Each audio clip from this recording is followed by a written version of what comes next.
先來關心一件意外，這是發生在台南市的北區，有一件連環車禍。這是一個有薪超過30禮拜的20歲的騎士，因為未負險車去弄到頭前的歐多拜轉跋倒去，結果煞予後壁的汽車甲搞到。這肇事的駕駛是敢若小停一個人，就安尼隨落跑啊！病院是趕緊甲這個有心人緊急甲破腹，也毋過這囡仔猶是保無條，也若現主時這媽媽猶咧加護病房。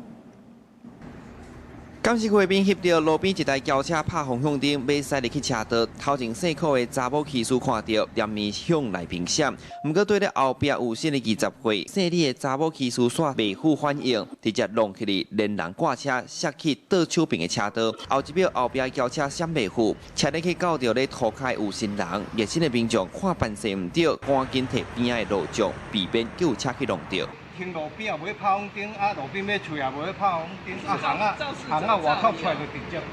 所以嘛是攏會驚就對啊，這擺佇外口咧開車。也要驚死。一名懷有身孕女騎士沿西門路直行時，先與同向機車發生擦撞，再遭後方同向自小客車碰撞，傷者均送醫救治，令自小客車駕駛於事故發生後離開現場。經通知後，已到案說明。代志發生在咧23暗時9點外，台南西門路4段發生連環車禍。65歲姓葉的查某駕駛搞到有心人，敢若佇現場停5至6分鐘就注意走，警消趕到場，隨甲重傷的有心人送去病院搶救。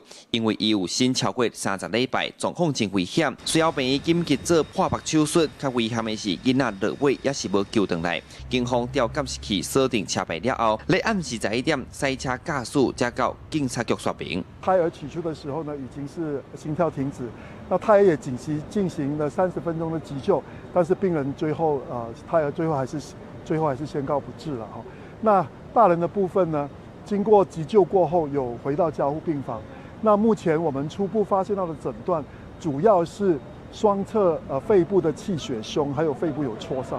受重傷的這個有心人，經過手術搶救，目前也咧加護病房，也未脫過這劫。警方講，這兩個機車技師攏無駕照，駕駛並無食酒食毒的情形。警方後續以過失傷害和肇事逃逸等罪嫌，甲姓葉的查某移送法辦，詳細的肇事責任，擱愛擱進一步調查。記者蘇台南採訪報道。